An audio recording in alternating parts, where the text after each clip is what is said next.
In the book of Revelation, the Apostle John was shown series of seals, each revealing a major event that would unfold in human history and in the history of the church. Once started as pure, become tainted with corruption and death. After the long period of persecution and spiritual darkness witnessed upon the unfolding of the second up to the fourth seal came another stage, one filled with both awakening and unrest. Welcome back to Truth Over Tradition, and now let's uncover the mystery of the fifth seal in the book of Revelation.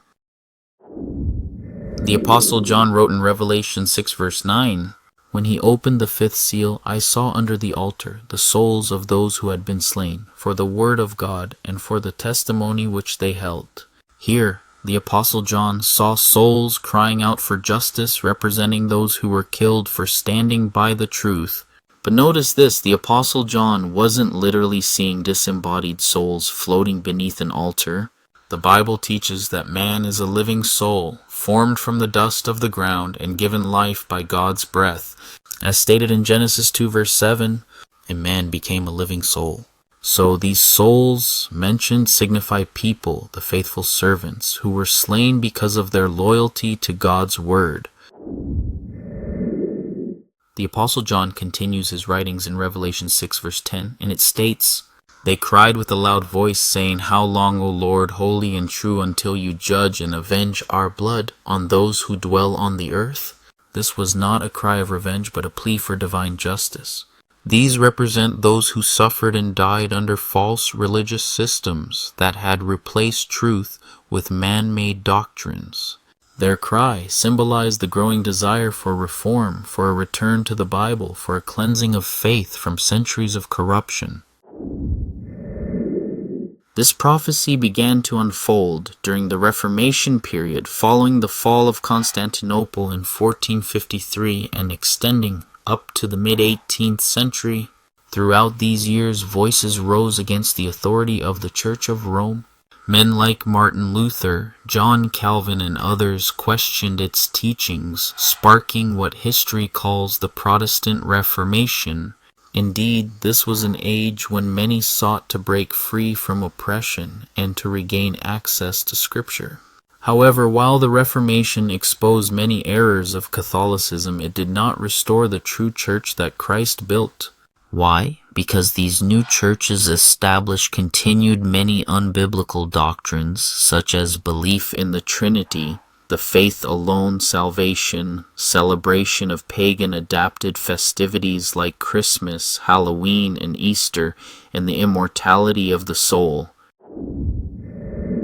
In addition, the Protestants instituted thousands of denominations, each with their own way of practice and beliefs. This contradicts what the Bible says in Ephesians 4 verse 4 to 5. There is one body and one spirit, one Lord, one faith, one baptism. The rise of many denominations, though well-intentioned, proved that the Reformation did not bring back the unity of the original church founded by Christ. You can also check our study videos on Protestantism. You can check the links at the video description. In the book of Revelation 6 verse 11, God answers the cry of those souls who suffered and died under the reign of the false religion and stayed in truth. Then a white robe was given to each of them, and it was said that they should rest a little while longer, until both the number of their fellow servants and their brethren would be completed. The white robe symbolizes vindication, that their desire for truth was not ignored by God. This white robes are worn by those who upheld the words of God, and their names were written in the book of life as stated in Revelation 3 verse 5. All who are victorious will be clothed in white. I will never erase their names from the book of life, but I will announce before my Father and his angels that they are mine. But for now they were told to wait, for the time had not yet come for re-emergence of the true church of Christ in the day of salvation, the second coming of Christ. This restoration would happen centuries later when, according to prophecy, the true church of Christ would re-emerge from a far place in the east at the time of the end, as foretold in Isaiah 43 verse 5 to 6, and fulfilled in these last days. The true members of the Church of Christ in these last days, and those souls who died in truth, awaiting justice during the dark times, will receive salvation on Christ's second coming. This is also known as the first resurrection of the dead, as this was stated in Revelation 20 verse 4 to 6. Then I saw thrones, and the people sitting on them had been given the authority to judge. And I saw the souls of those who had been beheaded for their testimony about Jesus and for proclaiming the word of God. They had not worshipped the beast or his statue, nor accepted his mark on their foreheads or their hands.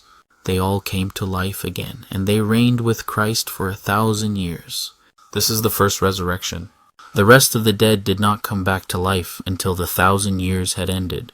Blessed and holy are those who share in the first resurrection. For them the second death holds no power, but they will be priests of God and of Christ and will reign with him 1,000 years. The fifth seal teaches us that those souls who suffered and died during the darkness and corruption of the Roman Church cried for justice and deliverance. They were told to wait further until the second coming of our Lord Jesus Christ for them to receive salvation. It also highlights the promise of God to those who died in truth that even they were not bounded within God's law during the time of darkness, and which were not included within the time of re-emergence of the true church of Christ in these last days will be judged according to their good works.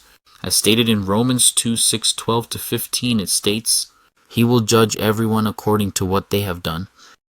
And to continue in verse 12 to 15, when the Gentiles sin, they will be destroyed even though they never had God's written law.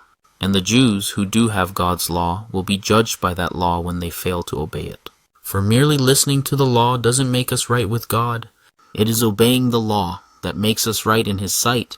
Even Gentiles who do not have God's written law show that they know His law when they instinctively obey it even without having heard it. They demonstrate that God's law is written in their hearts for their own conscience and thoughts either accuse them or tell them they are doing right. The Reformation, led by Martin Luther, cried out for change and exposed the evil works of the fallen church, and eventually lead to the rise of thousands of Protestant denominations.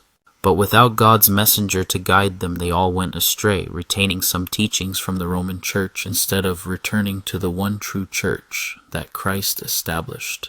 As the Apostle Paul warned, "How shall they hear without a preacher, and how shall they preach unless they are sent?"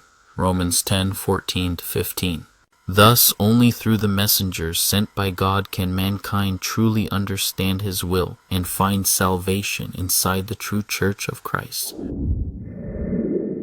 The opening of the fifth seal reveals both tragedy and hope. Tragedy to those who suffered in truth during the dark times, and hope awaiting for them upon the second coming of Christ, for they will receive justice, that is, salvation, along with members of the true church of Christ in these last days. If you found this message enlightening, don't forget to like, share, and subscribe, and continue with us in the next episode as we open the sixth seal, a prophecy pointing to events of great upheaval before the end. This is Truth Over Tradition.